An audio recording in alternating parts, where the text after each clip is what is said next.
Hello Evertonians and welcome to another episode of the All Together Now podcast. As you know, we are here on the banks of the Royal Blue Mersey at the Bramley Moore Pub. Lovely sunset here on an autumn evening. I'm Tony Scott, joined by Greg O'Keefe and ex-Everton player and Radio Merseyside pundit Ronny Goodlass. Ronny, thanks for joining us on the show. It's a pleasure, Tom. Always good to see you, mate. Lovely stuff. We'll get Ronny's thoughts on Everton's season so far. We'll get his initial reaction on the West Ham victory last weekend. We'll preview the Brighton match for Saturday and also that Carabao Cup fixture on Tuesday. Important one for Marco Silva. But before we do, a bit of a competition on Ronny's website. If you go to www.healththroughsport.co.uk/Blue Nose, don't worry if you didn't catch that, we'll send you the link on our social media website. Now, with the first 50 people that buy Ronny's autobiography online will receive an Alan Ball DVD, and also you'll be entered into a prize draw to win 2 tickets for the Dave Watson night, which is in the Hilton Hotel, coming up in a couple of weeks' time. Well worth a visit. Dogs of War night, so to speak. Be a fantastic event. You see lots of the 1995 FA Cup winning squad. We'll be there. Make sure you do too. Any more information, we'll throw the link up at the end of the podcast. First up, Ronny, initial reaction to Everton's season so far as a whole? I think disappointing. I think up until Saturday, I think we raised the bar at the end of last season. I thought we played ever so well, obviously against Arsenal, Man United, Chelsea. You're looking at signings through the summer. You got the transfer window, and then you're thinking, are we going to kick on? And it just hasn't happened. And I think the disappointing thing is obviously the way we played to beat the likes of Man United and Arsenal.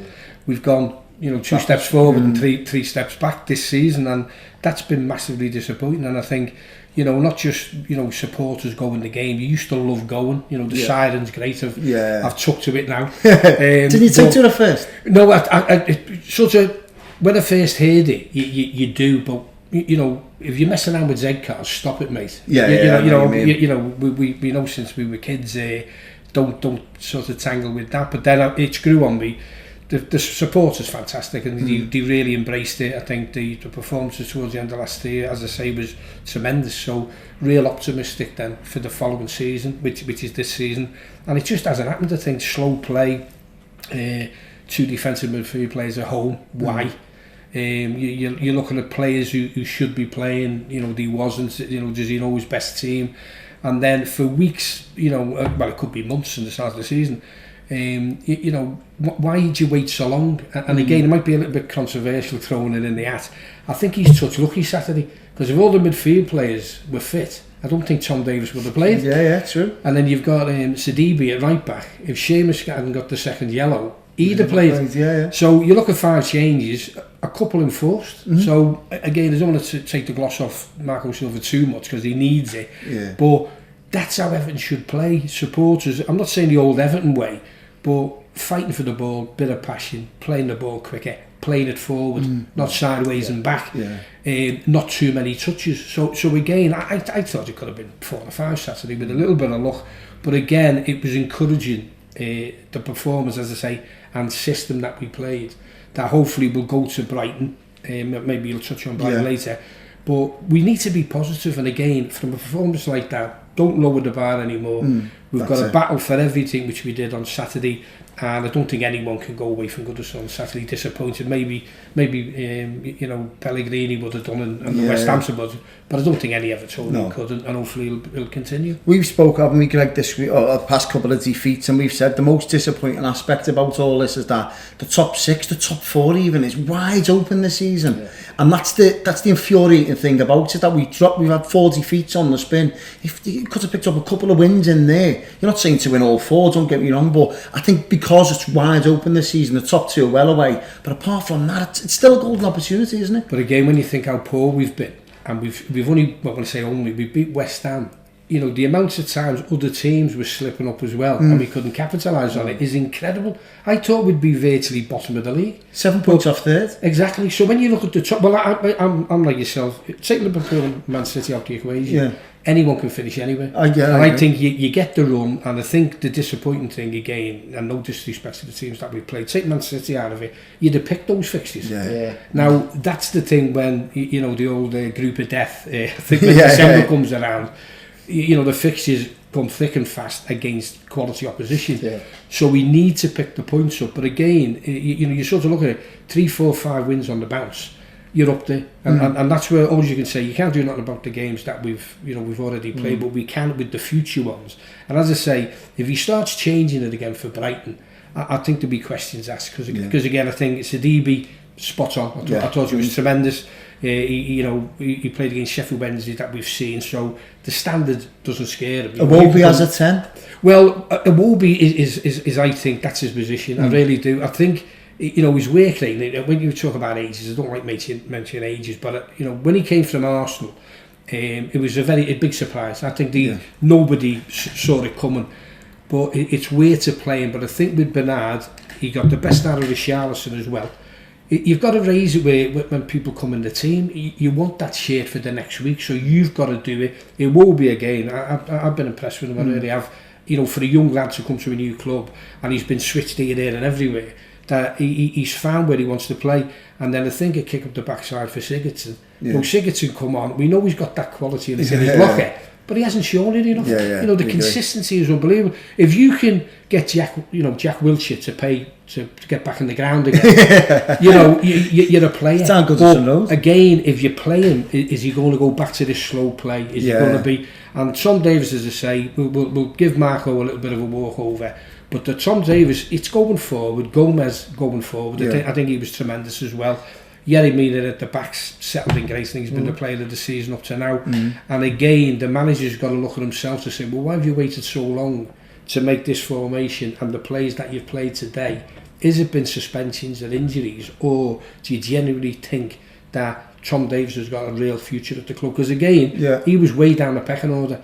Now, if he goes back to the tried and trusted at Brighton, I think a few supporters, maybe as yourselves, but you can tell me that in a minute, but I'll be really disappointed, and I will myself. Ronnie made a good point there, Greg. He said sometimes if a change is enforced on a manager, it can be that little bit of luck that you need, and now he's found upon like a decent team, He shouldn't change that, should he? Because we performed so well against West Ham. Listen, I think if you're going to go away to, say, City or one of the top 4, then you might go, well, maybe I need to change something because we were a bit reactive. But we're going to Brighton, with no disrespect, man for man, we should go and beat Brighton. That hasn't always turned out the way. But therefore, I think you'd be disappointed. You'd feel like he's taking a step back if he does make any changes. I totally agree with Ronnie. I think Sidibe's got to keep his place. Him and Walcott did well down that right side. I believe they enjoyed playing with one another. They had a bit of an understanding, which was a relief, because before kick-off you're thinking, they haven't played together really, and could they get loads of joy down there if Yarmolenko comes on? But given their due, I thought they were really good going forward and defensively.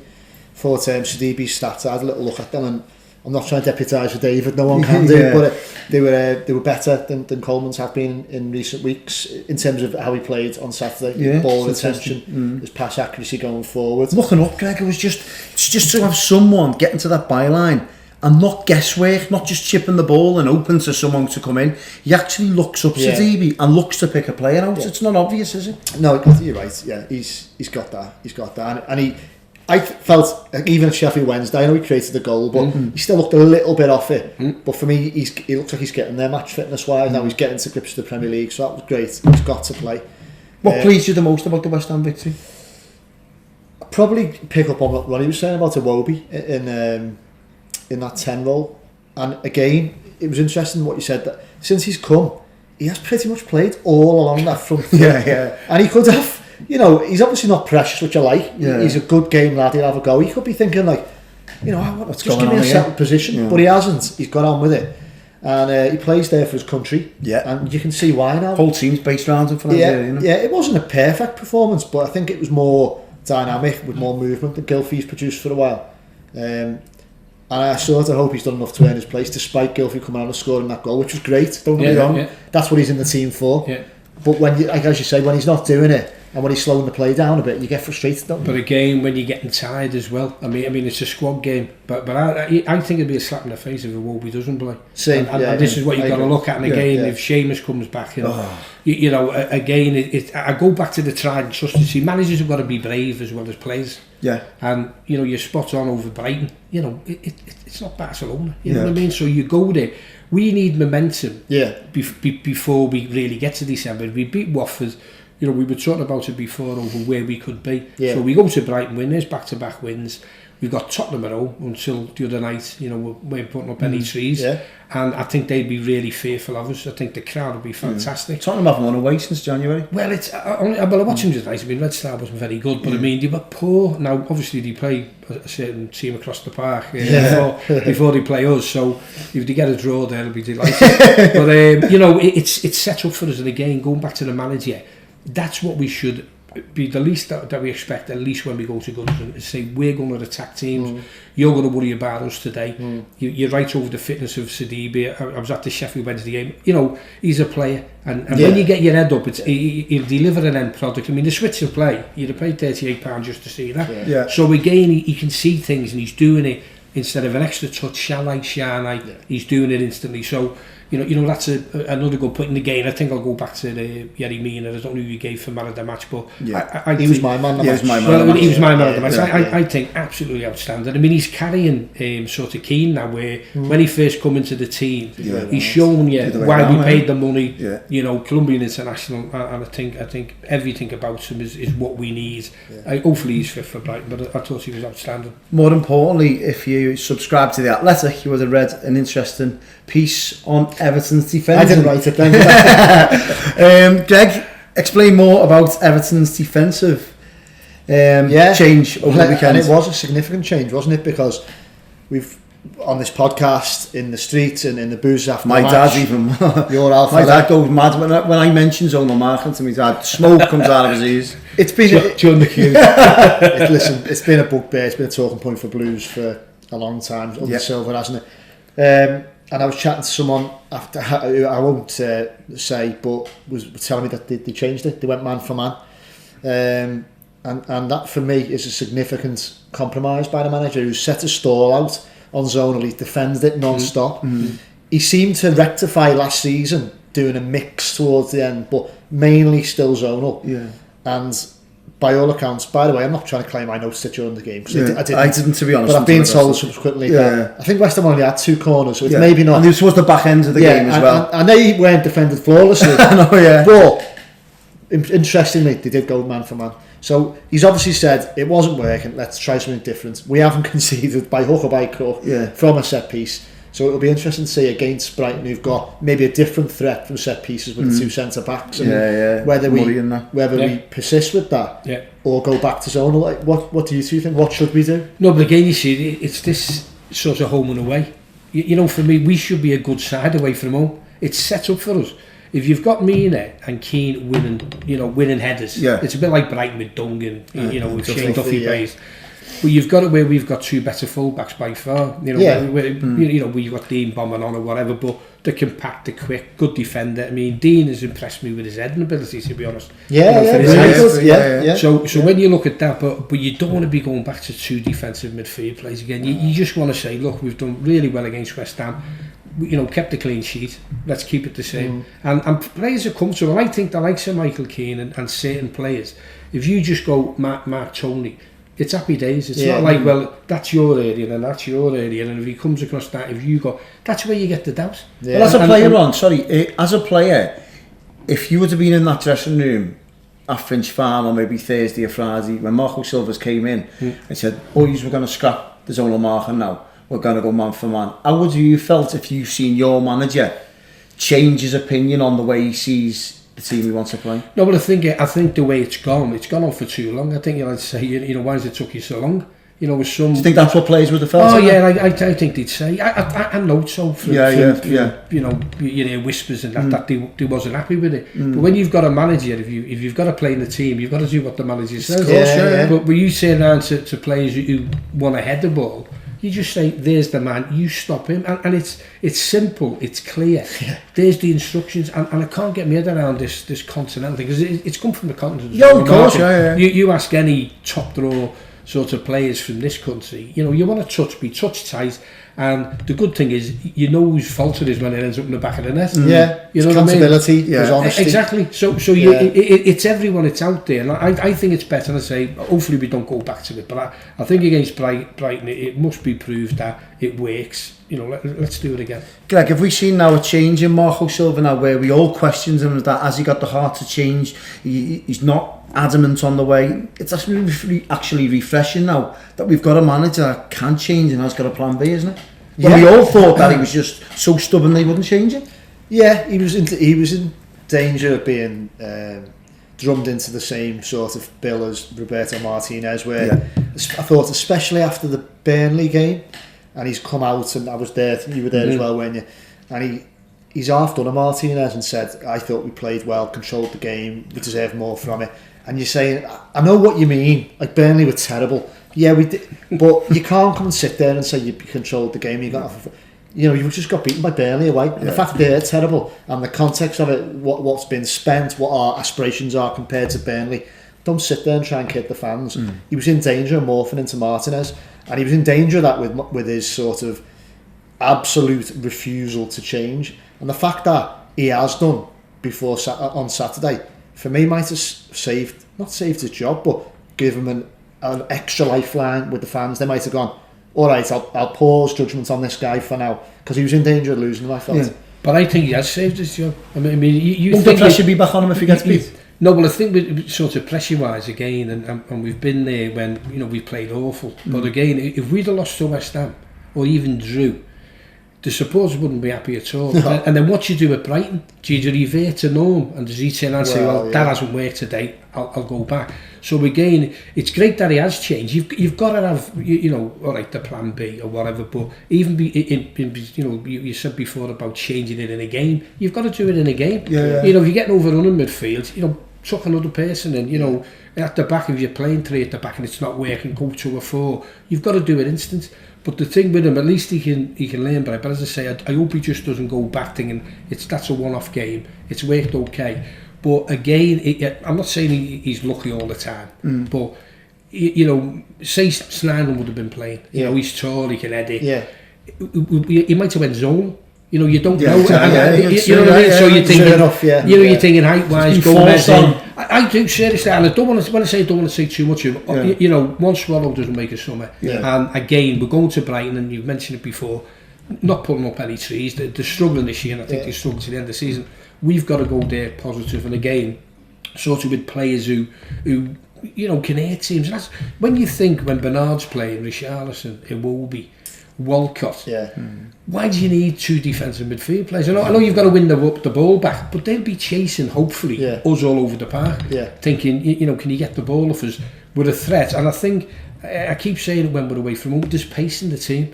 And because, you know, Yeremina is playing so well, and Keane's, you know, on his coattails coming along, we can go there being positive that if we score away from home, we've got a really good chance of winning any game. But it's having that mental strength. And the manager, I said last season about the manager, players learn from mistakes, but the manager's got to, and I said that for months. I said he's got to learn what he's doing, and if it's not right, change it. Now hopefully after this, and I still think it should have been weeks ago, I think these two may agree, but at least he's done it. But let's see what he does for Brighton, and then let's see what he does maybe, well, Watford he may change, but the Tottenham game then. So he's got to persist. The bench is going to be interesting on Saturday, because we could have, like, well, forget about the transfer fees, but such experience. Say he does what we hope, and he picks the same team. He rewards the lads who've given him above and beyond and got the points when he needed it. You've got to have Sigurdsson on the bench and Delph. Now, if you need to change your game, or you need experience to come on to see it out, or to produce a moment of magic, it's good options on the bench again. Very good options. Really good options. And then you're going to have players soon, Greg, the way it's continuing, picking up a good wage at the club who Everton paid a lot of money for, not even getting on the bench. You could have like a Cenk Tosun on the bench. You could have not getting on the bench now. You could have Sneijder not getting on the bench, even if fit. But the squad it's still got good chunks in numbers. But We're going to sort of subject. Would you bring Delph back in? Because I think he might do. I have a feeling he'll drop Davis, you know. No, I do. I think, as I said before, with the tried and trusted, and Delph, I've brought him here, he's a leader, he's this, that, the other. And against Brighton away, and say I'm done out now, you say, well, you could get a point there, would you take it now?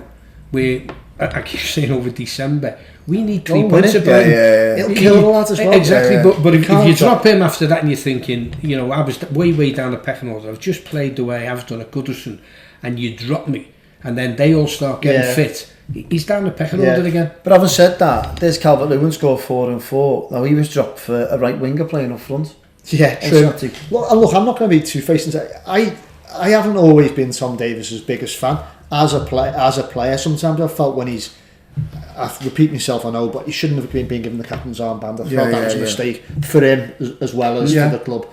And sometimes he's flattered to deceive, but he delivered on Saturday, and the least he deserves is to retain his place. And you've got a point about Dominic Calvert-Lewin.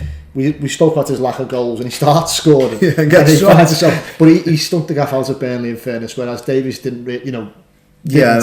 So give him the chance, and I would hope that he does say, at least you're in the starting lineup, and then I've got the options. But what Ronnie's saying there, I've just got a fear, because he's very single-minded. I know he's compromised, but he's also and I suppose it's a good quality in some ways. He's very single-minded, and if he's looked at it and goes, I think Delph can do a job for whatever reason, he won't worry about dropping, because he didn't with Calvert-Lewin. But I think he's got to keep the fans on side at the moment. Does the captain come back in then? No, he doesn't. No, Sidibe's got to play. Starts? Yeah. Does he start for you, Ron? Definitely. I think he will upset him. I mean, he's done great. I mean, as I said with James, he's been a fantastic servant, but that's why, you know, Marco Silva gets paid big bucks to make big decisions, and you look at that, you drop him, and that's the fear factor with Delph coming back in. I keep saying tried and trusted, because it's like his experience. We're going to Brighton, you know, they shouldn't be scared of us. You go there and say, you know, they won't get the ball off us. You know, we played the way we did in the commitment, the attitude. I thought the movement was great on Saturday, which has been lacking. And if John Calvert-Lewin, as I say, is to be looking at the movement, you know, there's times he's static. So Tom Davies has sat on the bench. He's had a look and he's thinking, you know, when I get the shades here, I've got to grab it. Well, he did do Saturday. Now again, you know, everyone's got to be consistent, but I just question mark, and as you say, over James, if he brings him back in, it's I don't think he justifies it, to be honest. Doesn't at all. You know, and all it is I've been at Everton for 10 years. You know, there's the armband again. Well, Jags was here 10 years, wasn't he? He's at Sheffield United now, and you've got to look at him, as I say, be ruthless. I think the most important position for me that's got to stay the same, we touched on it before, is Iwobi. Because I think that's the most instrumental part of this team, the way Everton are going to play. Now, if Sigurdsson comes in, we've seen many times this season, Bournemouth away, Aston Villa away, Burnley away. When Sigurdsson's in that number 10, it comes to him, he slows the game down, because he's got no pace. So he's having to backtrack. So next minute, all their defenders come back. And the next minute, when he does get it, it's passive. It's side to side. So in the end, David's touched on it plenty of times in podcasts in the past, Everton are so predictable away from home because Sigurdsson's a number 10, because there's no one getting in behind. Now, when Iwobi is a number 10, which we've seen against West Ham, admittedly it was against West Ham, we were nice and open, who you want to play ideally, but even away from home, the onus is on Brighton to come at us. So when you've got Iwobi as a 10, you've got legs around, he's going to stretch the game. Totally agree. It's so honest. I think that, if I see Iwobi playing on Saturday, I go, right, that'll do me. If I see Sigurdsson in that team, I go, take Everton off the coupon. But if you had a phone call now to the manager, you know, they'd rather see maybe Sigurdsson because you can handle it, but you're thinking, hang on, he's got pace, he can get behind us. He's got left, he can go right. So you're sort of changing his outlook then of what team she'll pick. But as you've said, you know, he'll run all day, he's a willing lad, and as I say, I think that's he's got to be there. And as you say, if Sigurdsson's on the bench, and one man coming on the score one like that again, but it changes our play. You know, it slows it down really too much. Too many touches, and teams in their midfield know that. You know, if Sigurdsson plays, that he's never going to run past you. He's not going to lose you by pace. Dare I ask, do you stick with the modern day Ronny Goodlass on the left? By that I mean Alvanard. he's It was a five-a-side goal, that wasn't it? It was. Everyone's going, what's he done there? You'd be mad with a five-a-side player. Yeah. No, but it is here. It's something again in that. No, the final third is what you want. But if someone says to me that when he hit it, you never went, "What are you doing?" Oh, everyone thought. I think he thought it. He did. And the good thing about it, he sort of never panicked. He'd done the little drag back, which I think people have missed. He had the little bit of luck, obviously. The goalkeeper once. Goalkeeper was very, very poor. But you'd take that all day long. Yeah. And again, the thing you're saying away from home. See, if you keep saying when we play away from home, would you play Bernard or won't you play Bernard? After the way we've played with Bernard in the team, you've got to do it, haven't you? And do you think he does enough off the ball away from home run? Well, there's times, so I've always said, unless you're really lazy and you let the fullback keep going past you, his things where he gets paid his money is the final third. Yeah. Is do your little dribble, do your cross. I do question him away do the pass. No, well again, he might change it, but you see, if you keep changing it from away, it doesn't matter who we play away from home, they'll go, oh, Everton changed because they go back to the tribes, they'll drop Bernard, you know, away from home, you know, the fella keeps bombing on, he's scared of that, he won't play. But I keep saying, when you've got the ball, you keep saying to the fullback, you know, chase me, you know, and you've got to do it. You know, you can't just keep assuming all the time Brighton are going to be 85% possession, they're going to keep bombing past us. Again, going back to the manager, you've got to be brave and players. You know, I've got to walk the ball, which I thought we were doing on Saturday, where a few previous ones that maybe, I'm not saying hiding a bit, might be too strong a word, but, you know, Saturday for me, it just flowed, and I think everyone was happy with the way we played. So the manager, you know, if they're having a meeting at Finch Farm on a Monday and you say, well, what do you think about that at the weekend? You say, well, you know, when we had possession, we were positive. Every time we got it, we looked forward. The running was better off the ball, so you could hit channels and all that. Richarlison worked his socks off, which again, he never had his sulk on. So if that suits him, you're thinking we've got goals in the team. But chopping and changing all the time, I just think with players that think it doesn't matter how I'm going to play this week, I won't be in the team next week because Tony Scott's back. You know what I mean? So you know, you've got to keep the squad happy. But I think no, I totally agree. But and also I think this is where Silva deserves a bit of credit with Davies and the whole midfield. I won't be training confidences, but I know someone who had a conversation with him who said to him about one of the weaknesses of the, you know, it was an open conversation of what do you think's going wrong, which is good. He said the passing's too slow, it's laboured, it's sideways, and Silva said I totally agree. I totally agree. So you I want to see them move the ball through midfield faster, and they did it on Saturday. So for me, he's given them that message, particularly Davies, because one of my gripes about Davies was he used to fall into that trap of safe passes. I think the pressure was on at Goodison. Sometimes you can hear people digging him out in the stands. I don't blame him, and he goes within himself and he just doesn't want to give away possession. He always asks for the ball, though, Greg, doesn't he? He does, but then he was just shuttling it. But when you think of Gomez, you see that might be a nice little partnership, because Gomez for me, I love midfield players who switch to play, not have 26 touches, and again pay your money for the ball he played through and the switch he played with his right foot. Oh, that's tremendous. Now that's a wing, well, happy days, you know, there's times you don't even have to take the full back on, you're in, and that's what we've been lacking. Was that the one to Richarlison? Right out, fantastic. So again, well, if he was left footed, he'd have took it with his left and bombed in. Anyway, but you know, again, you're putting doubt in the opposition's mind. You're thinking they've got a midfield player there that's 40-50 yards passes from there off right to people's feet. So again, you know, he might be happy with Tom, you know, Gomez I'm talking about. You know, you've got to get partnerships all over the pitch. You know, if it's Bernard and Dean, if you've got Walcott, Sidibe, it doesn't matter who you're at. And if you ever play two up top, you know, you get two. And Dave's well over. But you know, and a Wobie, I think if I was him, I'd go to manager and say, that's my position. You know, I'll have that all day long. And you know, why I've given him a pat on the back all the time. He's played in different positions, hasn't moaned. Just got on with it, and if the manager keeps picking you think, well, you know, if I play in that position, wait until you see me. I think Saturday he's virtually said to him, that's where I should be starting every week.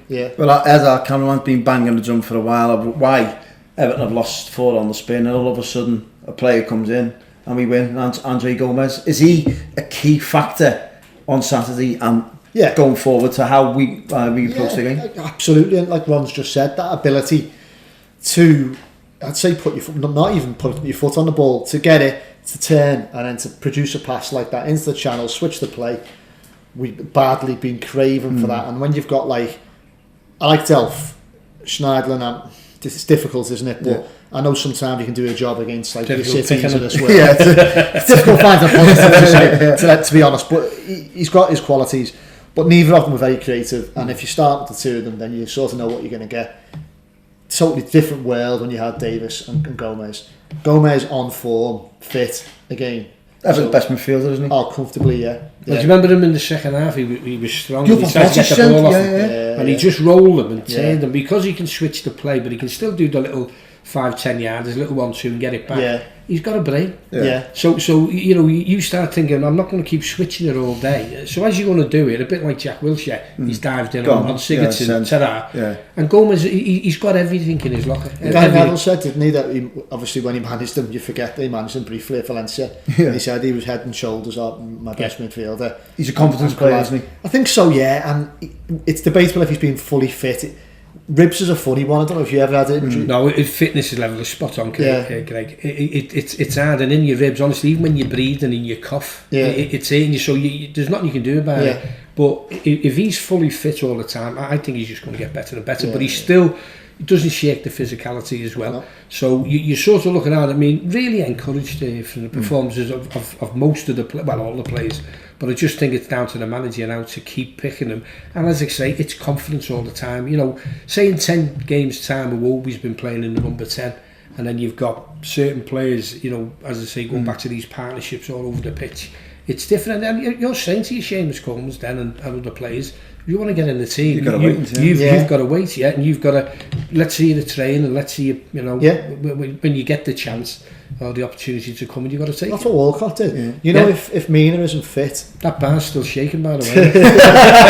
what a shot! Great strike! Oh, unbelievable! I think he said, didn't he, afterwards? He but said, they're the ones you want to go in. As soon as he left his foot and the keeper's dive and make something out of Avino, you're not going to get there, mate. You know, if Mina isn't fit, sorry, does Holgate just come straight in? There's no options, is there? And this is where we said that when we done that transfer deadline special up here, and we said, like, obviously we didn't get kids through the door, and it was like, you just knew quite well we would be very lucky to get to December with 2 centre-backs without any of them getting suspended. But similar with, you know, Michael Keane's used to a lot of games, but, you know, you're looking at sort of hamstring injuries when it gets cold weather, you're looking at, you know, he's. I mean, I think he'll play, but I mean, you know, when you're sort of missing the training, you know, Wednesday I don't think Tuesday he'll play against Watford, but the Tottenham game he will.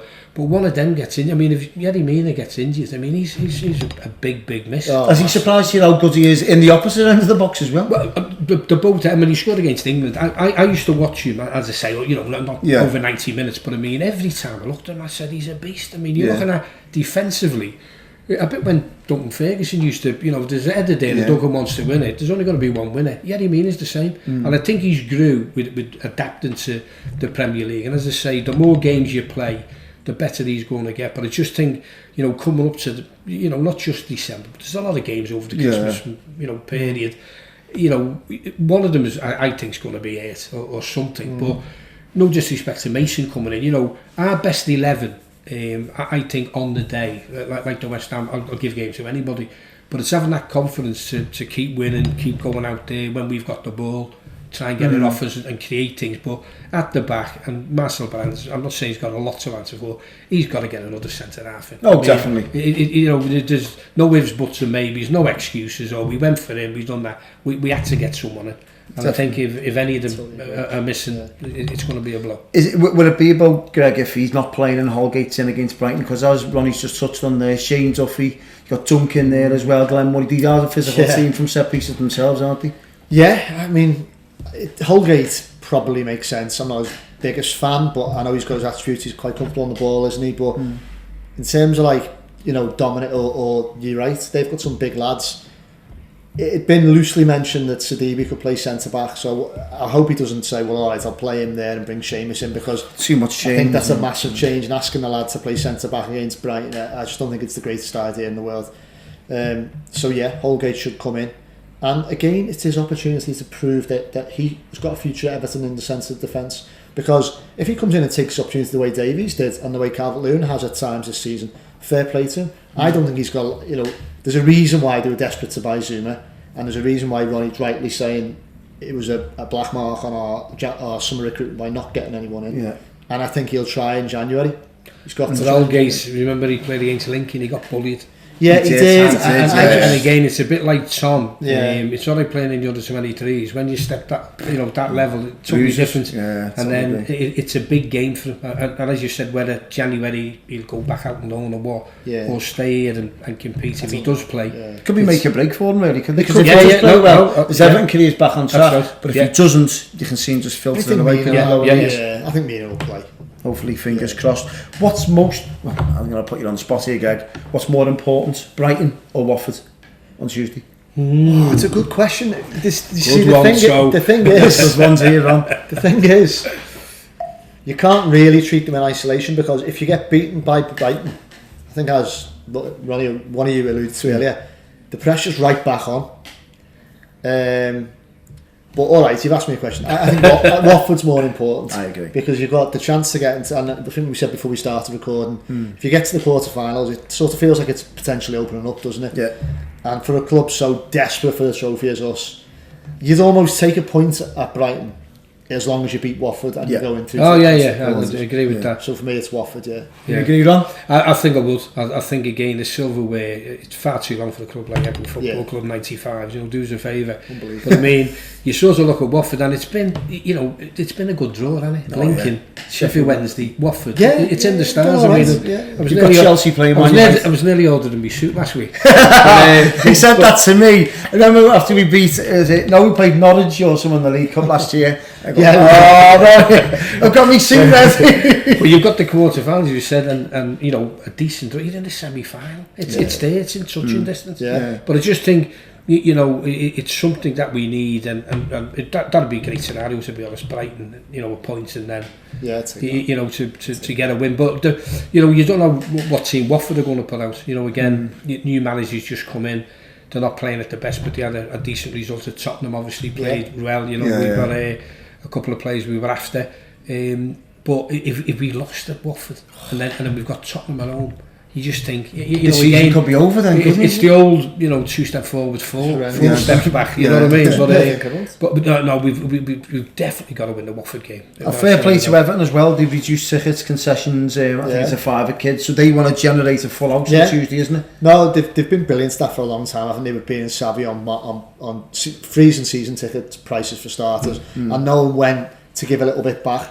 I think, and in the League Cup, it's not like they're saying we're going to 5 in for the second round. It's quite an important game. It's the last 16 and they're saying a 5. Win this year in the quarterfinal. Yeah, so it's a great idea. Really, applaud the club for having the vision to do that, and I think they'll be rewarded with a full Goodison. I mean, it's even more of a good idea if we do end up getting beat by Brighton. The danger is that no one turns up Tuesday night. Are you on the telly on Tuesday night? No, we're not. No. So they'll be there. It'll be a full house. But I think Wolves are Aston Villa, haven't they, when they play? They're doing it for nothing. Oh really? Oh yeah. I'm not saying to Everton to change. But people are realising you don't want to have half a full stadium, get a full house here. We want to get through. And we've got a great chance. And most of them would be saying the same thing. We get through to the next round, a decent draw in the semi-finals. Well, as you said, Ron, Wolves have got Aston Villa, Liverpool have got Arsenal, Man United have got Chelsea. Everton, if they beat Watford in the quarter-final, there's not many teams left in it. There's about 3 teams that are lower league. 3. Well, John, cameraman Ed says lower league teams, a lot of them involved. And I think there'll definitely be a League One team in the quarter-final as well, because the 2 League One teams at each other. So you think it's yourself there, man. You've got a golden opportunity, haven't you? Yeah, if Colchester beat Southampton, that's another one as well. There you go. So Ed, you might get that suit ready, man. Put him as dry cleaners. I'm not confident now. After that, I'm going to get a new pair of shoes as well. Sorted. From the start of the season we've had, I'm taking nothing for granted. I just feel like it would be just so Everton this season, or full stop for us to go and. No, but I was looking at Takori the other day. He scored against Tottenham. Yeah. He looks a player. I've said for 2 years, but he wanted to come. I'm not saying it again. It's the player we need, but he is. It's a bit like with Gomez and Davis. Are different from the other midfield players. He's a crap but player. bombing forward, got a fantastic book and score. And if he plays on Tuesday and then sticks one in the back of the net, you're thinking, there we go again. But we've got to win. As I say, strong side out. He's put strong teams out previously, and as I say, just let's get through and get in there. Give us a prediction for Saturday first, Ron. Brighton. Well, if we play the same team, so I'll go for a win. I think again, Brighton at home with different. We never seem to play well down there. I don't know what it is about it. A nice little stadium, you know. Lost last year, didn't we? The nice people, but not the best games. No, it's never. I always look at the way we play. You know, if Brighton go out and Murray or whoever scores a worldie, they play really well, and we play well. But we get beat by a late goal. You go, oh, that wasn't our day. But we don't seem to perform down there. Yeah. And this is what I'm saying, going back to being positive and playing with, you know, being aggressive the way we're going to play. Because, as I say, new managers just come in and they had a decent result. And I was talking with them, I got a phone call off Radio Brighton last night.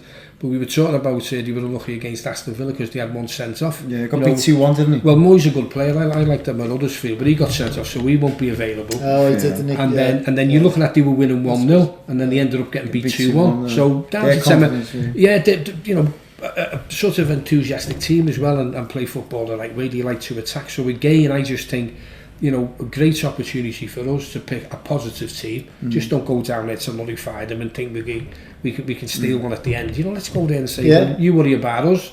Yeah. Did they do much in the summer in terms of incoming? Sounds a few, they sounded a few. New managers down there as well, didn't they? Potter's there. So, mostly from the lower leagues, though. Yeah, lower leagues. Oh, that's it, and keep it positive. Do you, Greg, is what Marco Silva does in terms of formation and obviously personnel, is that what will make you win him over for the remaining couple of games? What he does on Saturday? If he makes drastic changes, will all of a sudden the love fall out with him again, so to speak? Well, he's going to really annoy a lot of fans if he changes it, doesn't he? A winning team. And then if he does change it, and you could say he's being brave in doing it. You look at like a different sport, like Eddie Jones with England in the World Cup. You know, they've been flying through this group stage, and he makes a key Australian game. He takes out that lad who's been pulling up trees, and they win. And when it comes off, it looks like a stroke of genius. But you've got to have the result. But you've got to have the results. That's my point. So if he makes changes and they win, well, all right. But I wouldn't even take the risk. What do you think he will do? Because he's hit on a formation that works. My fear is something that Ronnie said is I could just see him dropping Davis. I've just got this little fear. Hopefully he doesn't though. And hopefully he's asked the lad to move the ball quickly through midfield. And he's done it. He's done everything he could have asked him for.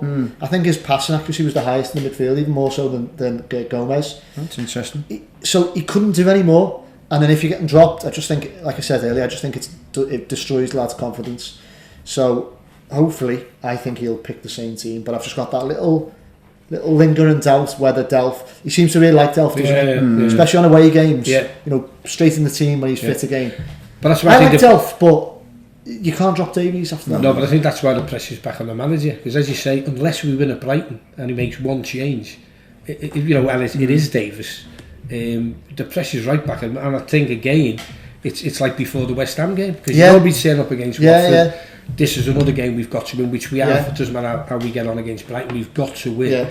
So again, when you do make changes, I think Eddie Jones has made another change as well. He's put him back in, hasn't he? He's put him back in. Well, again, when I say horses for courses, that's the way it is. A certain type of breakers, obviously against the All Blacks, you've got to play slightly different. But we haven't got a big enough squad to say, well, we've got another two midfield players. Exactly. And we can slot in and you know, if you're out the team, you've got to bring him back in. You know, if you're out not saying Ronaldo or Messi, but you know, you've got to put them back in. But I just think the old mindset then will be back to, you know, he's changing it again. He's going for Delph experience and, you know, slapping the face against Tom Davies. And again, how long will it take for Tom Davies to get back in again? Because they're all getting fit. Yeah, true. You could get a good result down there, so it's fair to like Tom Davies, you know, sit in the stand again, And do you know, for himself, from like a protectionist point of view, for his own CV, his own job security, if he picks the same team, he's got the buy-in from the fans from the offset, hasn't he? If they don't deliver, then he can sort of say, well, do you know what? Does it though, Greg? Because if he starts with the same team and they get beat, there'll still be fingers pointed on. There will, but less so than if he changes it and they get beat. Do you know what I'm saying? But he showed that he did have the balls to do it. Who would have thought when that team sheet dropped last week at 11:30 and Walcott was right midfield? Yeah. My WhatsApp just flashed. What's he doing in the team? What's Walcott doing? Next minute, Walcott was one of Everton's better players. So it goes to show that he has got the balls to do it. We were all saying, weren't we, that we felt they looked a touch light in the sense. I thought when I seen Gomez and Davis in midfield, I thought Rice and Nova gonna have a field day. Getting stuck into them, they're weak, but Felipe. So he's always like World Cup for me, because again with the Lukeman one, and you know, young players, you've got to be careful with that. But I don't think you give him such a run. Then, you know, was he justified to play Saturday World Cup? But it come off. Yeah. You know, where he got the head injury. You know, again, I mean, that's very unlucky. But you know, he was trying to put him in all the time, and again, absolutely superb. But again, Saturday, he's just got to be careful again if he brings you. You know, your Delphs back in and Seamus and again it doesn't come off, because I think either way we've got to win. We've got to go there positive and not just go there and get out of jail with a point. Now it doesn't matter what team he plays, and then you know you're thinking Watford coming up on Tuesday, in which he'll make changes again. Imagine the confidence though, Greg, if you beat Brighton, put on a cracking performance, imagine that confidence in the ground on Tuesday night against Watford. Yeah, exactly. It's going to be bouncing, isn't it? There'll be a real feeling that things are on the upturn. Prediction then, go on. Prediction, right, for Brighton, I think he will... I'm going to be positive. I have had him in mind like a 1-1 effort, because as Ron was saying, they're never good games down there. No, never. But forget that. Man for man, we're a better side. Picks the same team. We go down there, and by rights we should beat them 3-1. 3-1. I'll go 2-1. What's Ron going? I was going to say 2-1, but I'm a bit like Greg. It's like it's always honestly not the nicest games, and it's just over game. We're professional about it, and then we do take our opportunities, because again I think against West Ham, you know, we could have won 4-0. But go there. I'll go for 2-1 myself, but I think you know, fingers crossed he doesn't make too many changes. We just go for the jugular. I've got a little question for him. Go on. Just because like we always have, when driving back from the ground, when I go with my dad and my brother, straight onto the phone and on Radio Merseyside, listen to him, and obviously knowing him, sometimes I'm half laughing. Some of the questions, picture him in there, and I know he feels it as much as any supporter, but then he's got to be professional. And then some of the questions, sometimes they're quite funny, aren't they? You know, some bad shouts, but some really funny ones, and so. But what it's hard to say, but there was a lot of rage when things were going badly with Martinez, and they don't hold back. Same with Koeman, more with Allardyce. Who? Yeah, exactly. Had you noticed like the hysteria levels creeping up again lately with the phone? Because it's a good barometer of what the average Evertonians are. No, were you feeling it was going that way? Off the chart, Greg. I mean, you're looking at it again. It's frustrating. It's like the way we're discussing it now. I mean, you know, the positives where you're looking at from the end of last season. We never grasped it.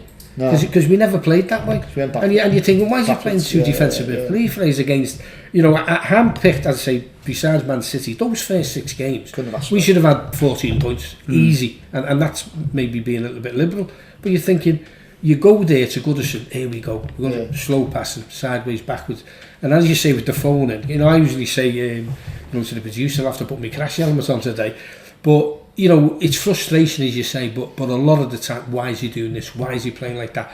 Now, I actually said, funny enough, to Bill Kenwright, when it finished, just before it started, I said, it's going to be a phoning today, not a moaning. And straight away, you can see the positivity, as you're saying, out of supporters in the voices. You know, they always say to me when, you know, they turn on late, they can tell by me that we're getting beat or winning. But it is frustration. And again, you're looking at a manager where you're thinking, you know, why haven't you changed it? Why are you playing the certain way when it was successful towards the end of last year? I thought it'd just be, get some names in, we're going to play exactly the same way, a couple of good signs, let's go for it. And then, no, it's like too slow. You know, we're not getting the 12th man, which is, you know, for me, Goodison is, you know, the area.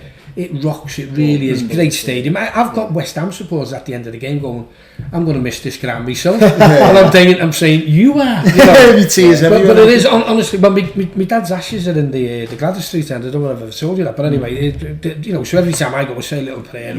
When we win, it's there.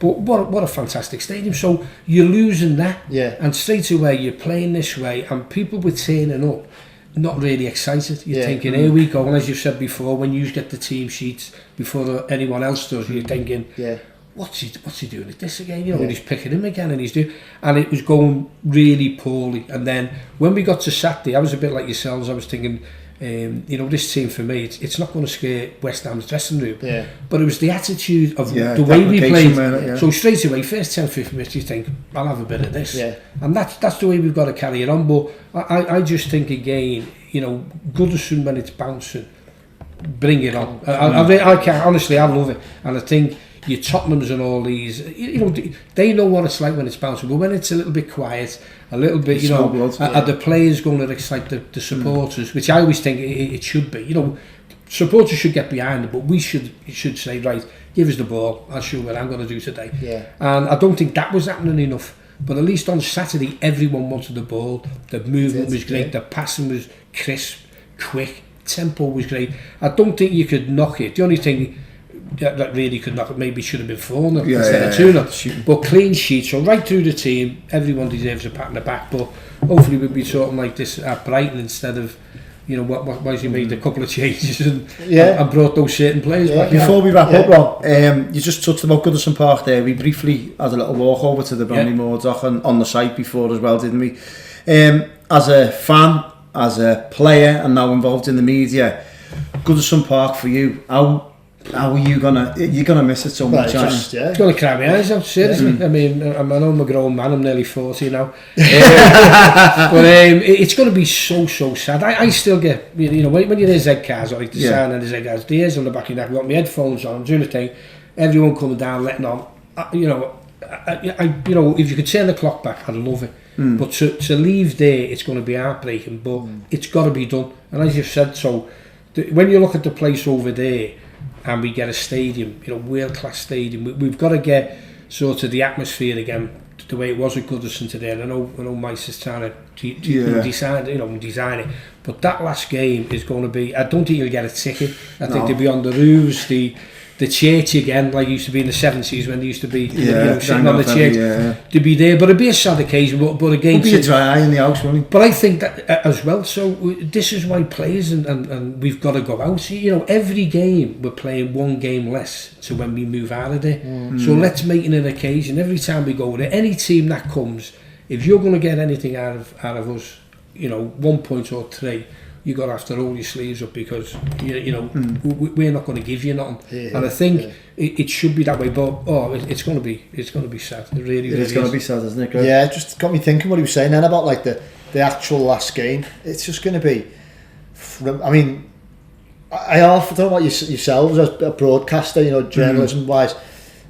I don't know if I want to be working for it or actually sat in the crowd. Do you know what I mean? But either way, I know I want to be there, and it's going to be literally a once in a lifetime thing, and I can imagine them sat on the roof of the church, and it's but you'll have your favourite games. I mean, you know, if I said to you pick your 5 best games, now you're slightly younger than me, but I'll go back to my first game, which was Burnley at home. We got beat 3-0, but they were champions, so it was my first game. I was only 7, and I went with my Uncle Tommy. So anyway, it was that packed. It was 75,000 attendance legit.